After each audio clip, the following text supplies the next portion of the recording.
जो लोग हरि से विमुख हैं, भगवान में निष्ठा नहीं रखते, ऐसे लोगों के गति क्या होती है मुझे वो बताओ, और गति के साथ साथ इनके लक्षण भी बताना। जो हरि विमुख होते हैं, हरि विमुख को अगर दूसरी भाषा में मैं कहूं तो ऐसा कहने में कोई बुराई नहीं है। हरि विमुख मतलब तुम्हारे हृदय में ठाकुर जी के प्रति भक्ति नहीं है, ऐसा नहीं। ठाकुर जी भी तुमसे प्रेम नहीं करते, तुम ठाकुर जी हरिप्रिय भी नहीं हो, यह बात कही जा सकती है। तो जो हरिप्रिय नहीं है, जो हरि विमुख हैं, उनके लक्षण क्या हैं ये भी मुझे बताइए, और उनकी गति क्या होती है ये भी मुझे बतलाइए। बंधुओं, आज के इस विषय को सुनिएगा, और यहां पर बताए हुए गति को तो चलो सब लोग जानते हैं कि जो हरि विमुख हैं वो उसको नरक जाना पड़ता है आदि आदि, और भी दो चार गतियां बताई हैं वो सुनेंगे हम। लेकिन जो लक्षण यहां बताए जा रहे हैं ना, आज तक अगर इनमें से एक भी लक्षण था तो क्षमा हो गई, लेकिन यदि अब ये लक्षण आगे रहे तो सोच लेना कि ठाकुर जी आपसे प्रेम नहीं करते, आप ठाकुर जी के प्रिय नहीं हो। इसलिए इस विषय को बहुत ध्यान से सुनना, और इसका उत्तर दे रहे हैं चमस योगेश्वर। और वे कहते हैं, राजन तुमने जो प्रश्न किया है, हरि विमुख लोगों की गति क्या है?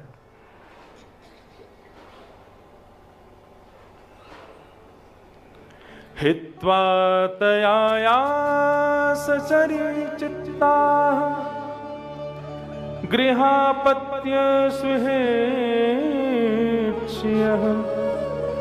तमो विचिन्त्यो वासुदेव पराङ्मुख। जो लोग भगवान से विमुख हैं उनकी गति क्या है? नरक। कितने अभागे हैं वो लोग जो मानव देह प्राप्त करने के बाद भी ठाकुर जी के शरणागत नहीं होते। शरीरम स्वरूपम तथा वा कलत्वम रतश्चारु रुचिरम धनम मेरु तुल्यम मनश्रेण लग्नम कृष्ण पादारविंदम ततः किम ततः किम ततः किम ततः किम। शरीर मिला है लेकिन उस शरीर से कभी ठाकुर जी की सेवा नहीं की। स्वरूप मिला है, रूप का मतलब एक प्रकार से गुण समझ लो, तुम्हें ठाकुर जी ने गुण प्रदान किए लेकिन उस गुण से कभी ठाकुर जी को सेवा अर्पित नहीं की।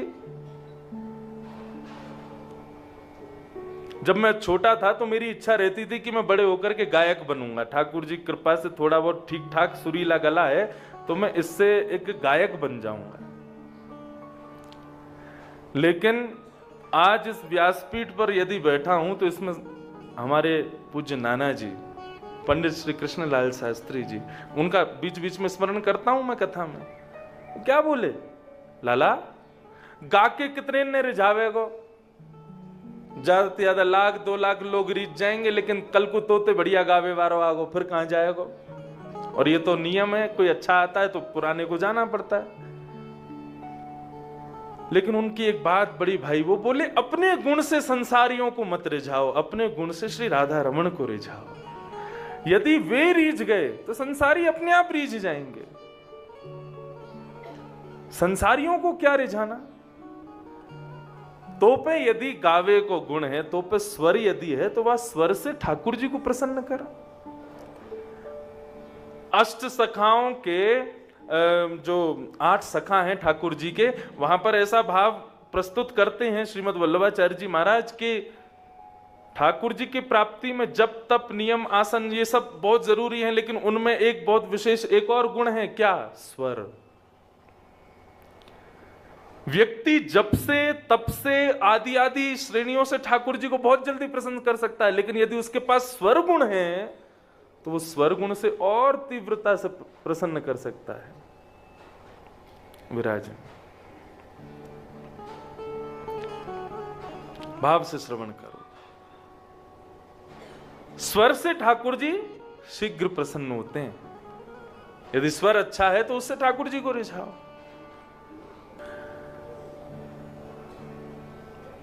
तो हे भगवान, मुझे बताइए कि उन अभागों के लक्षण क्या है जो भगवत विमुख होते हैं। उनकी गति तो नरक ही है, वो नरक से नहीं बच पाएंगे, लेकिन उनके गुण क्या होते हैं मुझे वो भी बताओ। तब यहां पर गुण बता रहे हैं, ध्यान से सुनना। कर्मण्य कोविदास्तब्धा वदन्ति चाटुकान् मूढ़ा यया मत्वा गिरोत्सुका। बहुत ध्यान से सुनना।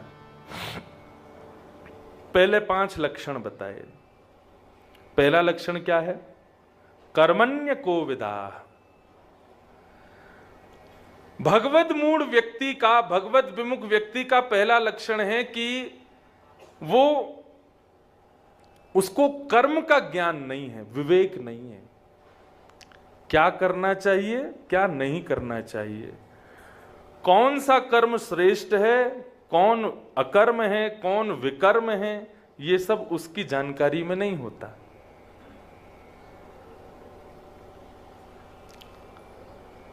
पधारे जय हो।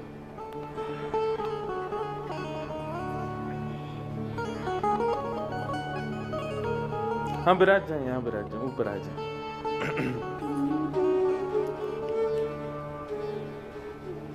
कर्मण्य को विदा।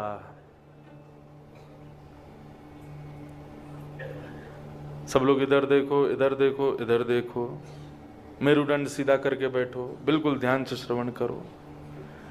भगवत विमुख व्यक्ति का पहला लक्षण क्या है? वो कर्म के प्रति ज्ञान नहीं रखता। मुझे क्या करना चाहिए, क्या नहीं करना चाहिए। 2 बातें हैं। एक तो कहते हैं भोलापन, भोलापन वाली बात नहीं हो रही यहां पे। जैसे कि कल भोंदू की कथा अधूरी रह गई थी, बापू आ गए थे, भोंदू बेचारा वो रोटी अपनी ठाकुर जी को खवा दी। वो पूरी कथा है, अब उसमें बाद में जाऊंगा। लेकिन एक होता है बिल्कुल सरल स्वभाव, सरल भाव में, सहज भाव में आपसे जो होता है वो प्रेम भाव है, उसको ठाकुर जी स्वीकार कर लेते हैं। उसको ठाकुर जी फिर दोष नहीं मानते। दोष का मतलब क्या है? आप जानते हो, आपने कथा में कहीं पर सुन लिया कि ये नहीं करना चाहिए, माता पिता कहते हैं, गुरुजन कहते हैं कि ये कार्य करने योग्य नहीं है, इसको त्याग दो, लेकिन फिर भी इतनी जगह से सुनने के बाद भी, इतने गुरुजनों की आज्ञा के बाद भी उस क्रिया को जबरदस्ती करते हैं। ये भगवत विमुख व्यक्ति का पहला लक्षण है। अदबद के करते हैं, जिद में करते हैं, क्योंकि दूसरा लक्षण यही है। क्या? स्तब्धा। स्तब्धा मतलब जिद्दी होते हैं भगवत विमुख व्यक्ति। पहला लक्षण क्या है? कर्म ज्ञान नहीं होता। दूसरा लक्षण भगवत विमुख का है, वो जिद्दी होते हैं, अपनी बात मनवाने के लिए कुछ भी कर सकते हैं।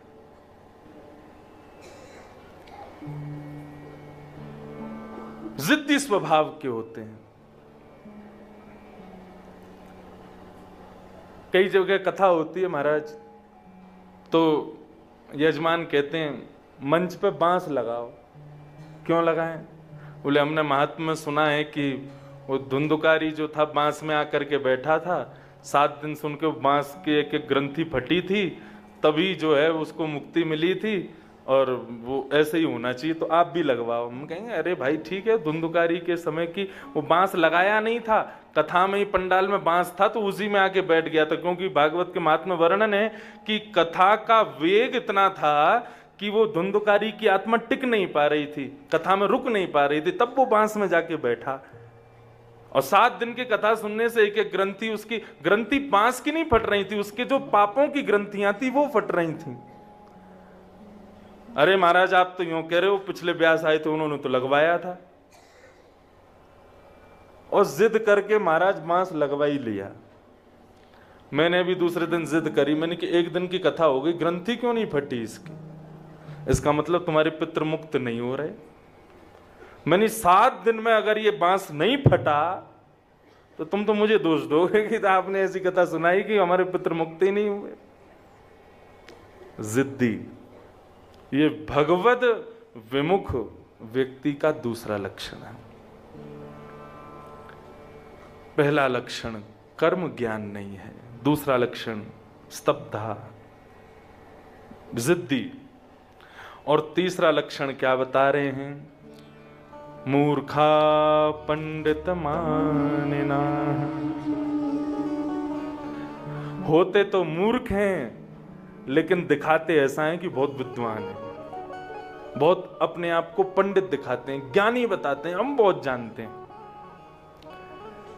जानकारी कुछ भी नहीं है लेकिन अपना रहन सहन, करनी चलनी फिरनी ऐसी रखेंगे कि उनको देख के लगेगा इनसे बड़ा ज्ञानी कोई नहीं है, इनसे बड़ा जानकार कोई नहीं है। इस भाव का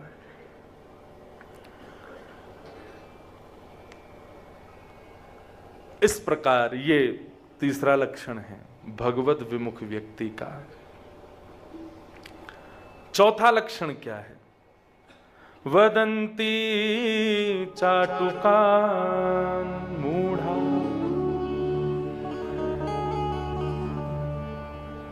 चापलूसी करते हैं भगवत विमुख व्यक्ति।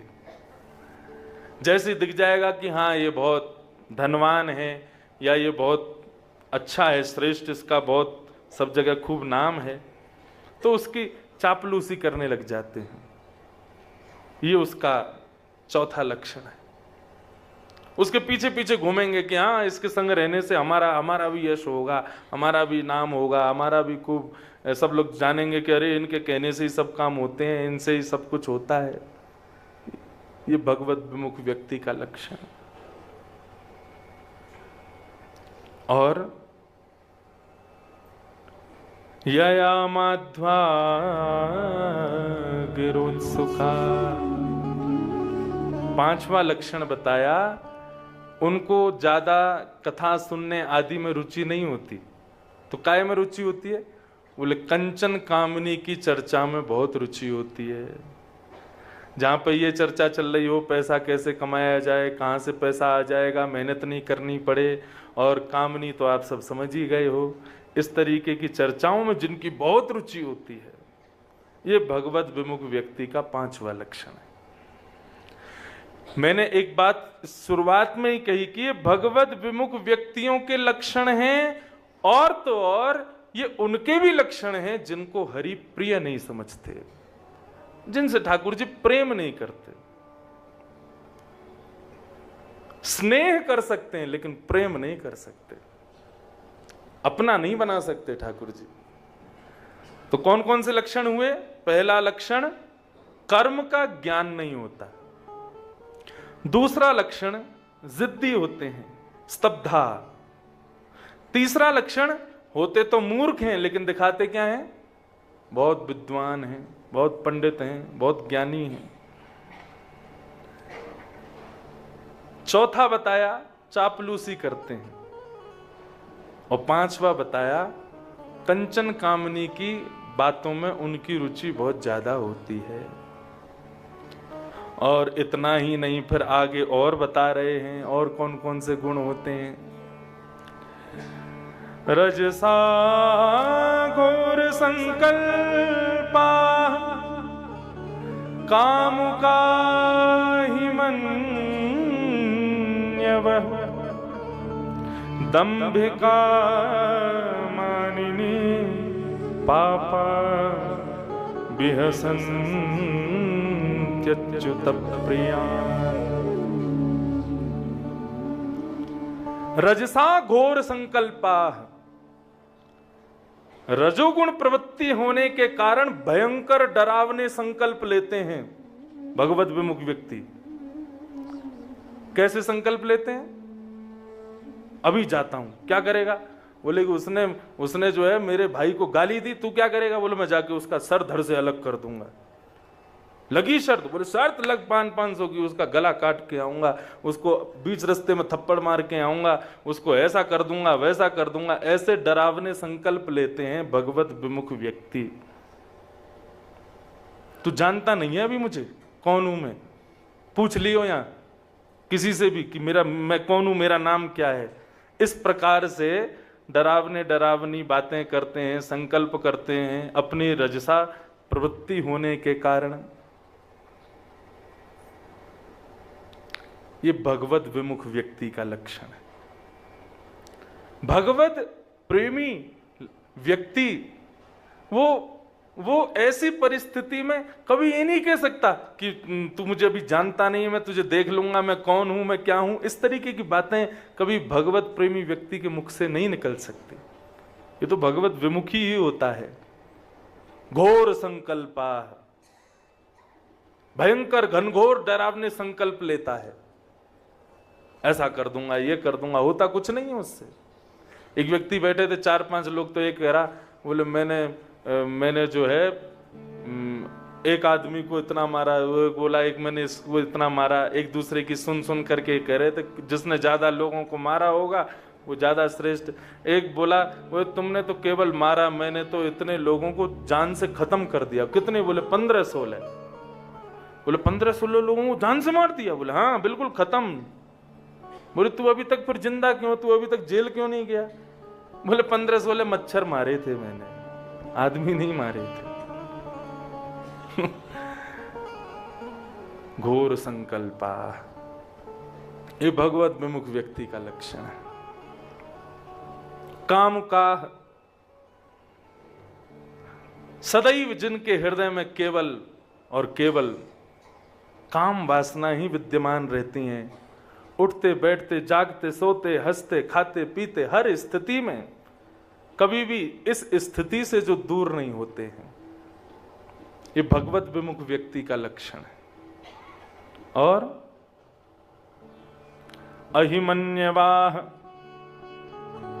सर्प के समान क्रोधी होते हैं भगवत विमुख लोग। सर्प का क्रोध कैसा होता है? उसके ऊपर किसी ने यदि पांव रख दिया तो वो ये विचार नहीं करेगा कौन है, तुरंत तत्क्षण डस देगा, इतना क्रोधी होता है सर्प। ऐसे ही भगवत विमुख व्यक्ति उस सर्प के समान क्रोधी होते हैं। इतना भयंकर क्रोध उनके भीतर व्याप्त रहता है।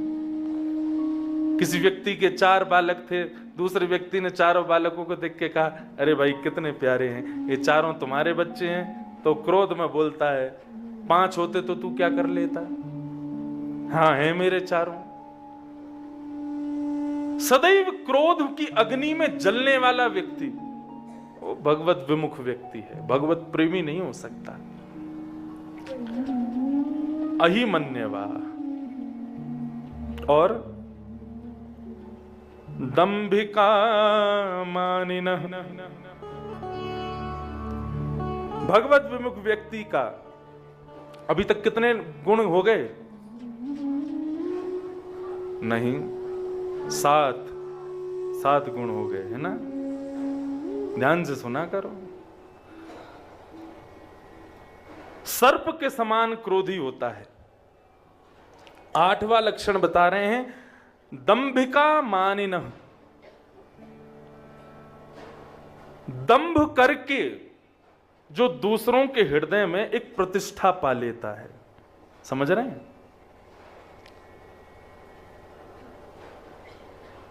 वैसे तो बालक को खिलाते रहेंगे गोद में, लेकिन जैसे दिख जाएगा कोई आ रहा है तुरंत उस बालक को दूर कर देंगे, माला लेके हाथ में बैठ जाएंगे। हम तो भजन करते हैं, हम तो नित्य भजन में ही रहते हैं। 1.25 लाख माला रोज करता हूं, नाम जप के बिना तो मेरा काम चलता नहीं। सुबह सुबह कोई मिलने जाए, बोले महाराज जी आपको प्रणाम, हमें था कि आप कहीं विश्राम में ना हो इसलिए हम थोड़ा देरी से। नहीं, मैं तो सुबह उठ गया था 3:15 बजे, 3:15 बजे से नारायण भगवान से मेरा कनेक्शन चल रहा था, उन्हीं का स्मरण कर रहा था मैं। इस प्रकार से जो दंभ फैला करके दूसरों के हृदय में अपना मान प्रतिष्ठा बनाने का प्रयास करते हैं, हरि विमुखा, वो हरि विमुख लोग हैं। ये 8वां लक्षण। 9वां लक्षण क्या है?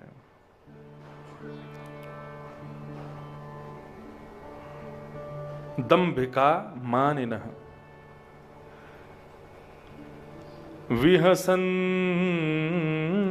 विहसन्त्यच्युता प्रियान्। अच्युत के जो प्रिय हैं, भगवान के जो अति प्रिय हैं, ऐसे भगवत प्रियों का जो मजाक उड़ाते हैं, ये भगवत विमुख लोगों का 9वां लक्षण।